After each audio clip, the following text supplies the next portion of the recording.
P അധികാരത്തിൽ വന്നാൽ 50 രൂപക്ക് പെട്രോളും 50 രൂപക്ക് ഡീസലും കൊടുക്കുമെന്ന് പറഞ്ഞത് മുൻ സംസ്ഥാന അധ്യക്ഷനാണ്, കോൺഗ്രസ്സുകാരനല്ല. നിങ്ങൾ പറഞ്ഞു കോടിക്കണക്കിന് രൂപയുടെ അഴിമതി മൻമോഹൻ സിംഗ് നിലമ്പൂരിൽ ഇപ്പൊ തന്നെ രാഷ്ട്രീയ അന്തരീക്ഷം ചൂടുപിടിച്ചു കഴിഞ്ഞു. ഞാൻ വിചാരിച്ചു കുറച്ചുകൂടി സമയമെടുക്കും ചൂടുപിടിക്കാൻ. ചൂടുപിടിച്ചു കഴിഞ്ഞു. അല്ല, കൂടുതൽ ചോദ്യങ്ങൾ. എന്താണ് ചേട്ടന്റെ പ്രശ്നം? അഭിലാഷേ, UPA-യും NDA-യും തമ്മിലുള്ള കേന്ദ്രത്തില് ഞങ്ങളോടൊക്കെ ഒരു അച്ചാധീൻ വരുന്നതാണ് BJP-ക്കാര്. അന്ന് പെട്രോളിന് ക്രൂഡ് ഓയിലിന് $127 ഇന്ന് 67 ഉള്ളൂ. ഇന്നത്തെ പെട്രോളിന്റെ നിലവാരം എന്താ വിലക്ക് പറയല്ലേ? സാധാരണക്കാരന്റെ കഴുത്തറുക്കല്ലേ BJP-ക്ക് അതിനെ പറ്റി എന്തെങ്കിലും പറയണ്ടോ? ഞങ്ങളൊക്കെ വൻ പ്രതീക്ഷ അച്ചാധീൻ. ശരി, അച്ചാധീൻ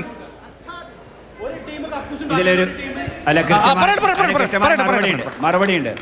കാരണം ഈ രാജ്യത്ത് നരേന്ദ്രമോദി അധികാരത്തിൽ വന്ന ശേഷം ഈ രാജ്യത്തെ ജനങ്ങളിൽ നിന്നും കളക്ട് ചെയ്യുന്ന നികുതി പണം, അത് GST വഴിയും അല്ലാതെയും കളക്ട് ചെയ്യുന്ന നികുതി പണം, ആ നികുതി പണം രാജ്യത്തെ ജനങ്ങളുടെ ഡെവലപ്മെന്റിന് വേണ്ടി, വികസനത്തിന് വേണ്ടി ഉപയോഗിക്കുന്ന സർക്കാരാണ്. അല്ല, പറഞ്ഞേക്കൂ, കക്കൂസ് ഉണ്ടാക്കേണ്ട ആളുകൾക്ക് കക്കൂസ് വേണം, വീടുണ്ടാക്കേണ്ട ആളുകൾക്ക് വീട് വേണം, റോഡുള്ള ആളുകൾക്ക് റോഡ് വേണം, അല്ല വെള്ളം വേണ്ട ആളുകൾക്ക് വെള്ളം വേണം, വൈദ്യുതി വേണ്ട ആളുകൾക്ക് വൈദ്യുതി വേണം. നോക്കൂ, ഈ രാജ്യത്ത് നോക്കൂ, നിങ്ങൾ ഇത്രയും കാലം കോൺഗ്രസിന്റെ പ്രധാനമന്ത്രികൾ ഭരിച്ചപ്പോൾ ഇല്ലാത്തതിന്റെ എത്രയോ ഇരട്ടി വളർച്ച BJP രാജ്യത്ത് കഴിഞ്ഞ 11 വർഷം കൊണ്ട് ഉണ്ടാക്കിയിട്ടുണ്ട്. ഇപ്പൊ ഒരു പ്രതിഷേധമില്ലേ? ശരി, എന്താണ് പറയണത് കേട്ടില്ല. പണ്ട് പെട്രോൾ വില കൂട്ടിയപ്പോ കാളവണ്ടി കൊണ്ട് പ്രതിഷേധം നടത്തിയ നിങ്ങൾക്ക് ഇപ്പോ മനസ്സിലാക്കേണ്ടത്, കോൺഗ്രസ് പാർട്ടി രാജ്യം ഭരിച്ചപ്പോ അല്ലെങ്കിൽ മൻമോഹൻ സിംഗ് ഭരിച്ചപ്പോൾ ഇവിടെ 10 ലക്ഷം കോടിയുടെ അഴിമതിയാണ് നടന്നത്.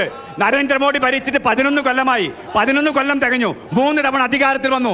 ആ സമയത്ത് 1 രൂപയുടെ അഴിമതി ഇല്ലാതെ രാജ്യം ഭരിക്കുന്ന രാഷ്ട്രീയ പ്രസ്ഥാനമാണ്. അതുകൊണ്ട് തന്നെയാണ് ഇന്ന് ലോക രാജ്യങ്ങളിൽ 4ാമത്തെ സാമ്പത്തിക ശക്തിയായിട്ട് ഇന്ത്യ ഭരിക്കാൻ, ഇന്ത്യക്ക് വളരാൻ വേണ്ടി കഴിഞ്ഞു. നിങ്ങൾ പറയാൻ അനുവദിക്കൂ,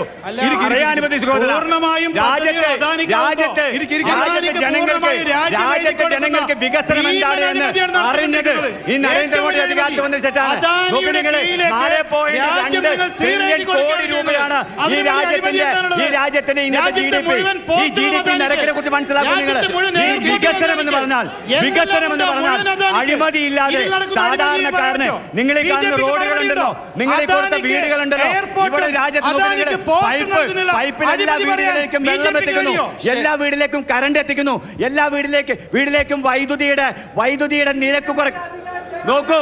BJP അധികാരത്തിൽ വന്ന സംസ്ഥാനങ്ങളൊക്കെ തന്നെ BJP അധികാരത്തിൽ വന്നാൽ 50 രൂപക്ക് പെട്രോളും 50 രൂപക്ക് ഡീസലും കൊടുക്കുമെന്ന് പറഞ്ഞത് മുൻ സംസ്ഥാന അധ്യക്ഷനാണ്, കോൺഗ്രസ്സുകാരനല്ല.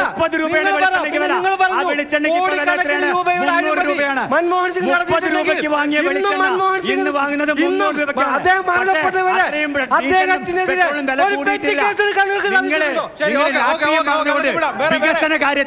വികസന കാര്യത്തിൽ രാജ്യത്ത് ഏറ്റവും കൂടുതൽ വികസനം നടത്തിയിട്ടുള്ള ഒരു കേന്ദ്ര ഭരണമെന്ന് പറഞ്ഞാൽ എല്ലാവർക്കും, സ്ത്രീകൾക്കും കുട്ടികൾക്കും അടക്കമുള്ള ആളുകൾക്ക് എല്ലാവർക്കും കർഷകരടക്കമുള്ള ആളുകൾ കിസാൻ സമ്മാൻ നിധി വാങ്ങുന്നില്ലേ ആളുകൾ? 2000 മാസം കൂടുമ്പോൾ വാങ്ങുന്നില്ലേ? അതൊക്കെ രാജ്യത്തെ വികസനമാണ്. കാർഷിക മേഖലയിലും വ്യാവസായിക മേഖലയിലും വിദ്യാഭ്യാസ മേഖലയിലും എല്ലാ മേഖലയിലും കൃത്യമായ വികസനം നടത്തിയത് നരേന്ദ്രമോദി സർക്കാരാണ്. അതാർക്കും തന്നെ മറച്ചു വെക്കാൻ കഴിയില്ല. അതാണ് ഞങ്ങളുടെ മുദ്രാവാക്യം. നടപ്പാക്കാൻ BJP അധികാരത്തിൽ